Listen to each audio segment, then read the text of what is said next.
And in order to get any breathing space, like where somebody wouldn't know something crazy about your life, you had to keep secrets. And you got really, really good at it. Bible scholar James Pilch, he tells us that the nosy behavior of Jesus' fellow villagers, so typical in the Mediterranean world, demand and encourages secrecy. Otherwise, life becomes unbearable. You have no autonomy. Because there was so much secrecy and deception, how did you know when someone was telling the truth?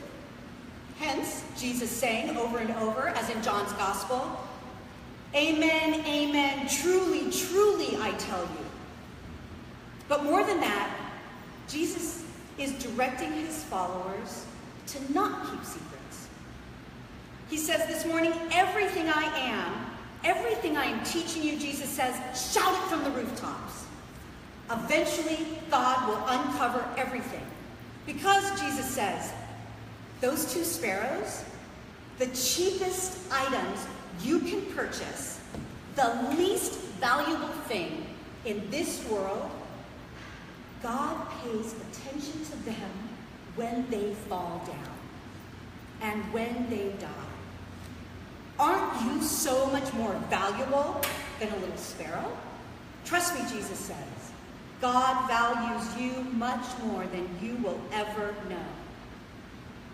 But then, the axe falls. And he says, "For I have come to set a man against his father, and a daughter against her mother, and a daughter-in-law against her mother-in-law, and one's foes will be members of one's own household.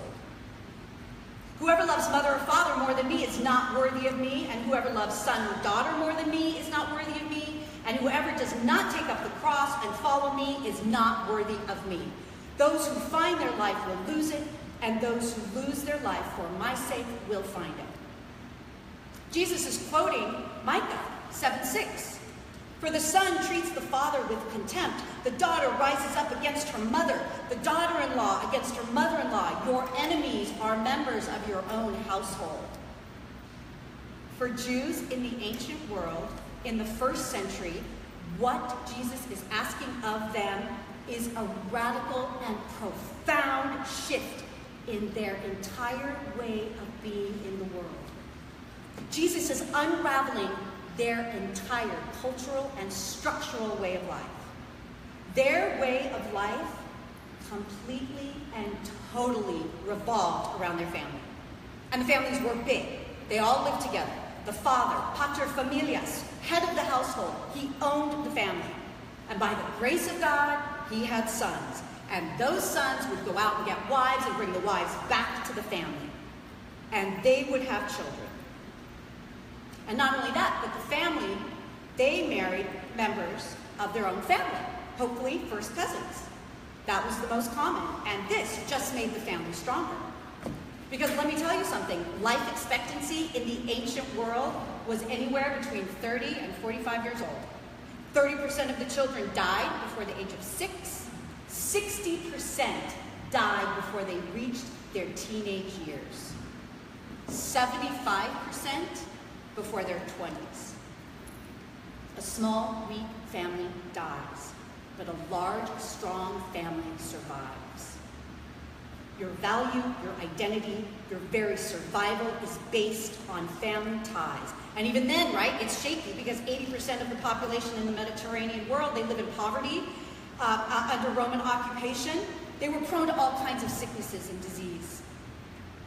And when these people Jesus called out of the crowd, the disciples, like we talked about last week, when these people choose to follow Jesus, they truly are giving up their lives. They are literally putting their lives on the line. And Jesus knows. Jesus isn't telling them either what they might get for this kind of sacrifice. He doesn't say, do this and you'll get this.